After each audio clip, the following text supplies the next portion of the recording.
तुम्ही भारतात कुठेही असाल तरी आज नक्कीच एखादा पक्षी आपल्या नजरेस पडला असेल. रोजच्या जीवनात आपल्या भोवताली सर्वत्र पक्षी दिसतात, परंतु त्यांची सद्यस्थिती कशी आहे? या पक्ष्यांच्या स्थितीत किंवा संख्येत वाढ होत आहे की घट?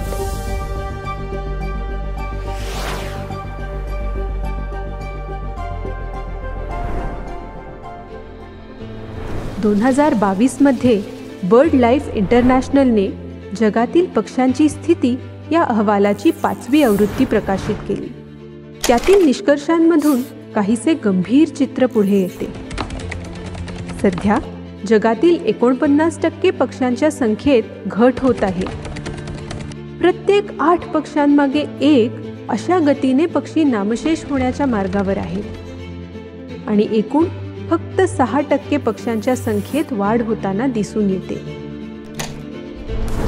एकट्या उत्तर अमेरिकेत 1970 पासून एकूण 2.9 अब्ज पक्षी नामशेष झाले आहेत. हीच संख्या युरोपमध्ये 600 दशलक्ष इतकी आहे. जगभरातच या संख्या चिंताजनक आहेत. जगभरातील पक्ष्यांची स्थिती अशी असताना भारतात काय परिस्थिती आहे? जगभरातील पक्ष्यांपैकी 10% प्रजाती भारतात आढळतात. 3 दशलक्ष चौरस किलोमीटरपेक्षा जास्त क्षेत्रफळ असलेल्या जमिनीच्या विस्तारावर सर्व पक्ष्यांचे मूल्यांकन करणे हे मोठे आव्हान आहे. सुदैवाने पक्षी निरीक्षक आणि पक्ष्यांची आवड असलेले लोक अनेक वर्ष त्यांची निरीक्षणे सार्वजनिक डेटाबेसमध्ये नोंदवत आहेत. अशा 30 दशलक्ष नोंदणींच्या मदतीने वेगवेगळ्या सरकारी व वैज्ञानिक संस्थांनी एकत्र येऊन भारतातील पक्ष्यांची सद्यस्थिती हा अहवाल प्रकाशित केला. This report talks about the status of 942 Indian birds. All these observations were uploaded to eBird, which is an online platform. The report is largely based on the citizens' contributions, and it's impossible without the contribution of people power, and that's the beauty of citizen science. नागरिकांच्या प्रयत्नातून मिळालेली ही आकडेवारी सध्याच्या पक्ष्यांच्या संख्येतील कल शोधण्यास खूप महत्त्वपूर्ण ठरली आहे. यातून पुढे आलेले निष्कर्ष वैज्ञानिक दृष्टिकोनातून रंजक असले तरी चिंताग्रस्त करणारे आहेत. उदाहरणार्थ, आपल्या राष्ट्रीय पक्ष्याची म्हणजेच मोरांची सद्यस्थिती व आकडेवारी चांगली आहे. त्यांच्या संख्येत झपाट्याने वाढ होत आहे. गेल्या 20 वर्षात मोर हिमालयापर्यंत विस्तारित झाले आहेत आणि पश्चिम घाटातील सदाहरित वर्षा वनांपर्यंतही पोहोचले आहेत. ज्या राज्यात पूर्वी मोर दुर्मिळ होते अशा केरळमध्येही सगळ्याच जिल्ह्यात आता मोर दिसतात. तसेच कोकिळांच्या संख्येतही या काळात दुपटीने वाढ झाली आहे आणि ही वाढ अजूनही कायम आहे. परंतु सर्वच प्रजातींची स्थिती अथवा आकडेवारी काही चांगली नाही. मोकळ्या मैदानी क्षेत्रात राहणाऱ्या नीलकंठ पक्ष्यांची संख्या कमी होत आहे. बदकांच्या बऱ्याच प्रजातींची स्थिती खालावत आहे. So the state of India's birds is primarily determined through 3 indices. There's a long-term trend, which is a comparison of the trend today versus what it was before 2000. There's a current annual trend, which is a metric that looks at what the current status of the bird is. It may have declined or increased in the long term, but what is happening to it today? And this is an annual change over the last 7 years. Then the third metric is distribution range size. How much area in the country does it occupy? So the understanding here is that a species that is more restricted is of greater priority than a species that is more widespread. ह्या 3 निर्देशांकांच्या मदतीने पक्ष्यांच्या प्रत्येक प्रजातीचे भारतातील संवर्धनासाठी 3 गटात वर्गीकरण करण्यात आले. यापैकी प्रत्येक निर्देशांक स्थिती निर्धारित करण्यासाठी मापदंडांचा एक संच वापरतो. उदाहरणार्थ, एखाद्या प्रजातीच्या संख्येत झपाट्याने घट होत आहे असे तेव्हा म्हटले जाते जेव्हा त्या पक्षाच्या संख्येत दीर्घकालीन घट 50%हून अधिक दिसते. तसेच अल्पकालीन वार्षिक घट 2.7%पेक्षा अधिक असेल तरी देखील त्या प्रजातीची झपाट्याने घट होत आहे असे म्हटले जाते. एखाद्या प्रजातीचे वितरण 7500 चौरस किलोमीटरपेक्षा कमी असेल तर तिला अति प्रतिबंधित म्हटले जाते व तिचे वितरण 1 दशलक्ष चौरस किलोमीटरपेक्षा जास्त असेल तर तिला अति विस्तृत म्हटले जाते. या अहवालात पक्ष्यांची स्थिती निश्चित करताना IUCNचे वर्गीकरण देखील विचारात घेतले आहे.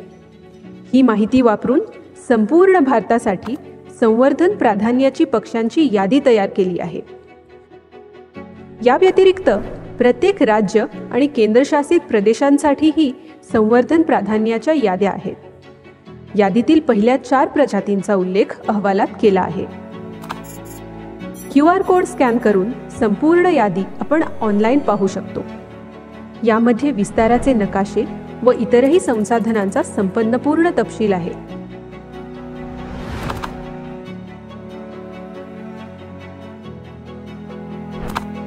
पक्ष्यांचे पर्यावरण, अधिवास, खाद्य व स्वभावातील वैशिष्ट्यांवर आधारित गट करून या गटांचे देखील विश्लेषण अहवालात केले आहे.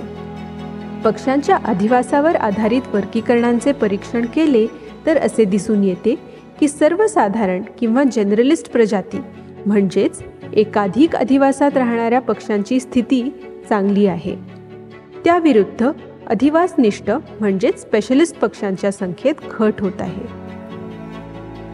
माळरानांवर राहणाऱ्या पक्ष्यांच्या संख्येत सर्वात जास्त घट दिसते.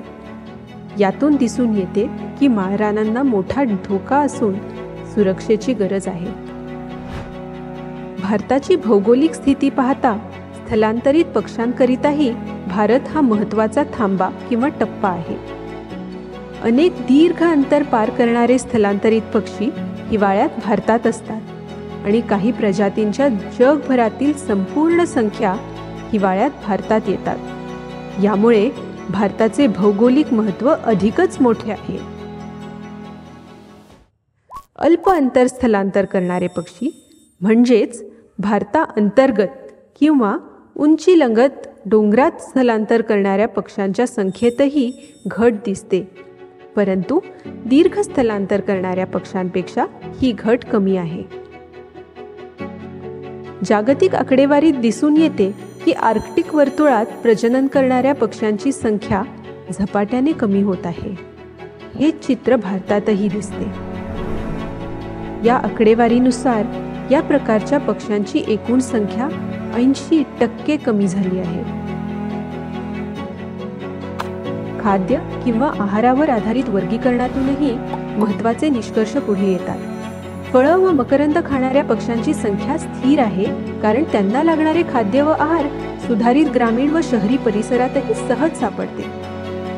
दुसरीकडे शिकारी पक्षी व गिधाडे अशा पृष्ठवंशी प्राणी खाणारे व मेलेल्या प्राण्यांच्या मांसावर उपजीविका करणाऱ्या पक्ष्यांच्या संख्या खूप कमी झाल्या आहेत. अपृष्ठवंशीय किडे कीटक व इतर लहान प्राणी खाणाऱ्या पक्ष्यांच्या संख्येत झपाट्याने घट होत आहे. जगभरात कमी होणाऱ्या कीटकांच्या संख्यांच्या पार्श्वभूमीवर हा निष्कर्ष लक्षणीय आहे. The second iteration of the State of India's Birds reports has a very strong section on policy recommendations and implications for conservation. We find that 178 birds in India are of high conservation concern, and we give general recommendations on how this can be dealt with as a society. We also have important conservation research and policy implications in almost every other section of the report. अहवालात पक्ष्यांसाठी धोकादायक ठरू शकतील अशा 8 मुख्य बाबींचे संश्लेषण केले आहे व या धोक्यांना शमवण्याकरता उपायही सुचवले आहेत. So overall, I think that the SOIB report is a very useful reference and guide for researchers and scientists. I actually see this report as an invitation to ornithologists to take up important questions. Today we definitely need better and clearer evidence collected over larger areas to guide our conservation policy. अहवाल छापील व online या दोन्ही स्वरूपात उपलब्ध आहे आणि त्याबरोबरच अहवालाच्या संकेतस्थळावर अधिक माहिती आणि साधने आहेत. या आकडेवारीचा खोलात अभ्यास करण्यासाठी आणि सानुकूलित अहवाल व नकाशे बनवण्यासाठी मैना नावाच्या डेस्कटॉप साधनाचा उपयोग करता येईल. पक्षी निरीक्षकांच्या योगदानामुळे व अनेक संस्थांच्या सहयोगामुळे झालेले आकडेवारीचे विश्लेषण, यातूनच भारतातील पक्ष्यांच्या सद्यस्थितीचे मूल्यांकन शक्य झाले. आपल्या लाडक्या पक्ष्यांच्या आणि जैवविविधतेच्या संवर्धनासाठी असा सार्वजनिक आणि सामूहिक सहभाग आणि योगदान महत्त्वाचे आहे.